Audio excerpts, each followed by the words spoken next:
জুলাই আন্দোলনে নির্বিচার ছাত্র জনতার ওপর শেখ হাসিনার নির্দেশে সরাসরি গুলি চালানোর প্রমাণ মিলেছে। ক্ষমতা ধরে রাখতে এমন নৃশংস হত্যাকাণ্ড চালিয়েছে হাসিনার সরকার। জাতিসংঘের এক তদন্ত রিপোর্টে এমন চাঞ্চল্যকর সব তথ্য উঠে এসেছে। সেই সাথে এই আন্দোলনে শহীদ ছাত্র জনতা ও নিহত পুলিশ কর্মকর্তার সংখ্যাও জানিয়েছে তারা। এসআই রাজ জানাচ্ছেন বিস্তারিত। জুলাই আগস্ট আন্দোলনে ছাত্র জনতার ওপর শেখ হাসিনার সরকার ও আওয়ামী লীগ যে দমন পীড়ন, নির্যাতন এবং হত্যাকাণ্ড চালিয়েছে এর পুঙ্খানুপুঙ্খ তদন্ত করে বিস্তারিত প্রতিবেদন প্রকাশ করেছে জাতিসংঘের মানবাধিকার বিষয়ক হাই কমিশনারের কার্যালয়।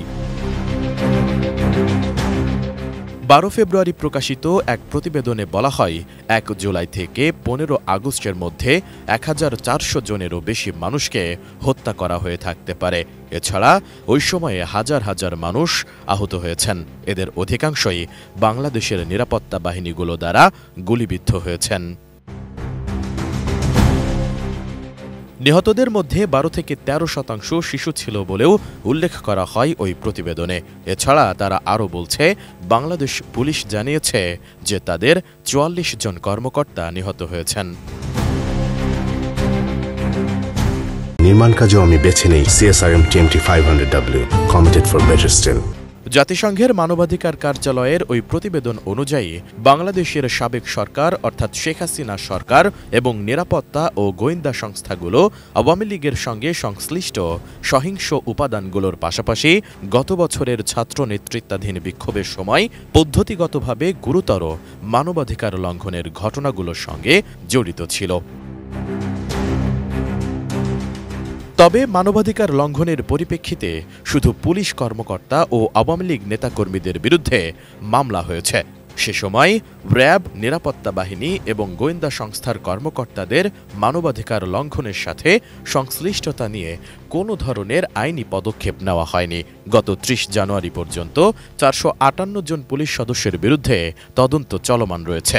35 পুলিশ কর্মকর্তাকে সরিয়ে দেওয়ার পাশাপাশি 163 জনকে সাময়িক বরখাস্ত করা হয়েছে। বিজিবি তদন্ত করে মানবাধিকার লঙ্ঘনের জন্য মধ্যম পর্যায়ের 2 কর্মকর্তার বিরুদ্ধে ব্যবস্থা নিয়েছে। র্যাব তার কর্মকর্তাদের মূল বাহিনীতে ফেরত পাঠিয়েছে, তবে তাদের বিরুদ্ধে নেওয়া হয়নি কোনো ফৌজদারি ব্যবস্থা। এমনকি আনসার, নিরাপত্তা বাহিনী এবং গোয়েন্দা সংস্থার কোনো তদন্ত বা জবাবদিহিমূলক ব্যবস্থা নেওয়া হয়েছে বলে জানা যায়নি। প্রতিবেদনে আরও বলা হয়েছে, শেখ হাসিনার সরকার, নিরাপত্তা বাহিনী, গোয়েন্দা সংস্থা একত্রে আওয়ামী লীগের সঙ্গে মিলে পদ্ধতিগতভাবে শতাধিক বিচার বহির্ভূত হত্যা, অত্যাধিক বল প্রয়োগের মাধ্যমে হাজারেরও বেশি আন্দোলনকারীকে গুরুতর আহত করা, নির্বিচারে আটকে রাখতে স্বেচ্ছাচারিতা, নির্যাতন সহ গুরুতর মানবাধিকার লঙ্ঘনের সঙ্গে জড়িত ছিল। আর এসব মানবাধিকার লঙ্ঘন আন্দোলনকারী ও বিরোধী মত দমনের কৌশল হিসেবে রাজনৈতিক নেতৃত্ব ও নিরাপত্তা বাহিনীর সমন্বিত দিক নির্দেশনায় হয়েছে, যেই নির্দেশনা দিয়েছে সরাসরি শেখ হাসিনা বলে প্রতিবেদনে উল্লেখ করা হয়েছে। These violations were carried out with the knowledge, coordination and direction of the former political leadership and senior security officials. SI Raj, ATN news.